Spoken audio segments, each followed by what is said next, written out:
Oh my god, I'm not naked. I'm clothed. Mindless action is getting you nowhere.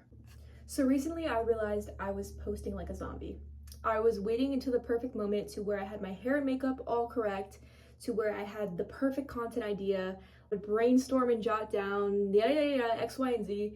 And it just felt like work. Like, you know, when you work in retail and you have a manager that's just on you every single second, if you're looking dissociating for like 2 seconds because you've been working for 8+ hours, they're gonna call you out. Like, but I was being my own manager in that sense, where I was overworking myself for no pay. Like what am I doing this for? And by all means, it doesn't mean that I'm going to stop creating content. This is what I love doing. It's just I need to change the way that I'm approaching my content. And I want anyone to take this piece of information, whether it applies to your 9 to 5, whether it applies to a passion project, but take this information into consideration, because that's the difference between making a really quality piece of work that you can be proud of versus something that you churned out because it felt like that's what you needed to do.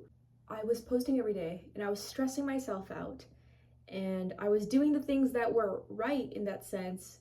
But ironically, how much I believe in manifesting and all that good stuff, I was not manifesting in those moments. I was being a zombie. I was being a shadow version of myself that wasn't authentic, that was putting on a particular persona. That's not to say that that persona isn't a part of me. It's just that shouldn't be the totality of how I present myself.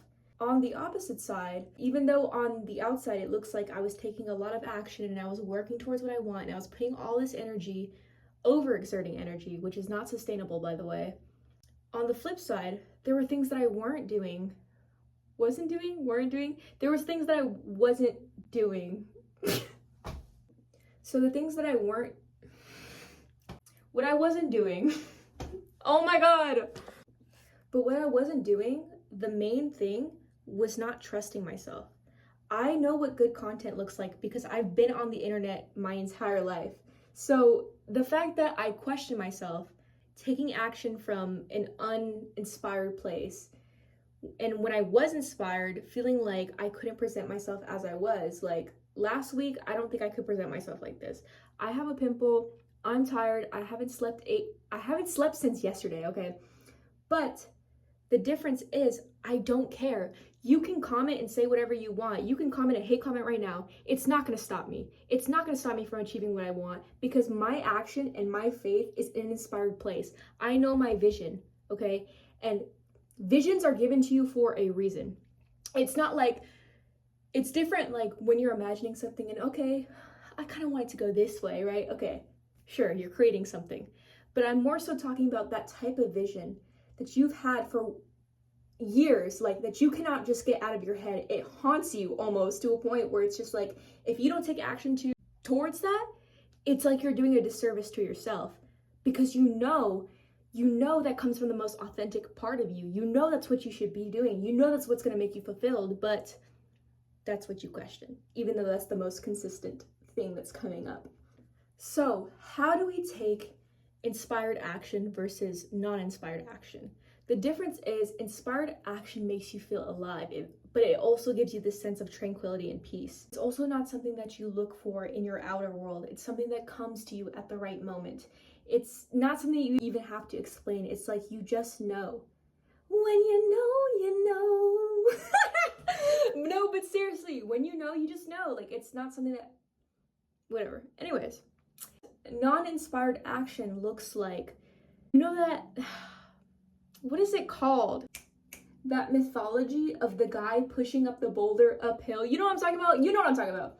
The guy pushing the boulder uphill and he's constantly pushing and pushing, but the more he pushes, the more it pushes back onto him. That's what forcing feels like. Because when you're taking mindless action, you're forcing, you're not trusting, and you're not projecting your true vision. It's also trying to show you that you're kind of holding back in a way. Physically, it looks like you're doing everything, right? Like you're handling everything, but energetically, you're moving nowhere.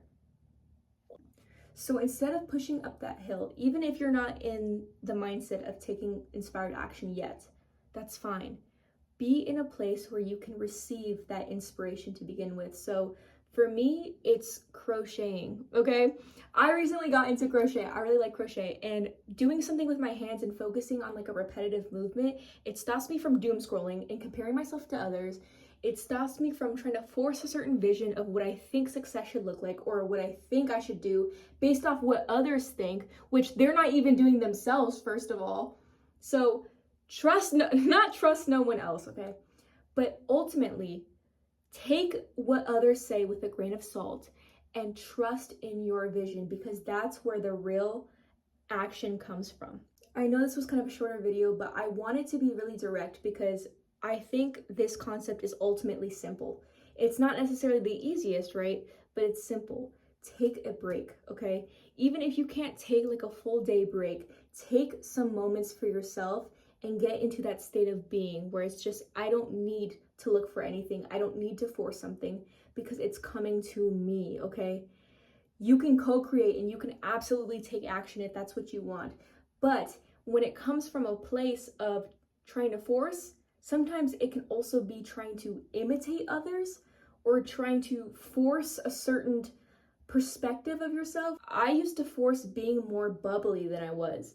And I was not being, I don't know what for, because I was not being respected when I was being more bubbly, right? I am more cheery or optimistic at certain moments, but I feel like I was overdoing it because the way I was socialized, like if I'm not constantly smiling and entertaining, I feel like I'm not doing enough, which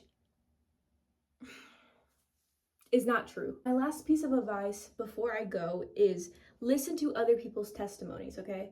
We are more universal of a species than we think. We have very similar, we are all connected as a collective conscious, okay?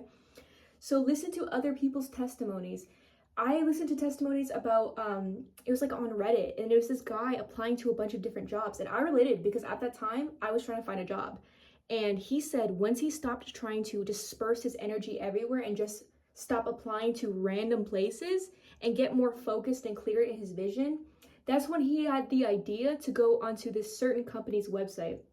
And then he ended up getting more money than the last job that he was at. So listen to other people's testimonies and really soak in, okay, what are they teaching me through this testimony? Okay, and understand the value of inspired action through that testimony, because unless you feel that resonance, that human resonance of someone else experiencing, if you haven't experienced it yourself, or maybe you need someone else's experience to shed light on where that's going on in your life, feel free. Listen to people's success stories, because the more you listen to, but don't rely on them, okay? Listen, take it with a grain of salt, but don't ultimately think that their experience is going to be the ultimate experience, because your experience is the ultimate experience, okay? So I wish you the best of luck. We're going to do this. We're going to get through this, okay? Don't try to force things, because honestly, you deserve better than forcing something, forcing an outcome. And it also just shows in your energy, right? Having the energy of force is not really an attractive or receiving energy. So just let go a little bit. What's the worst that can happen if you just let go a little bit? Relax.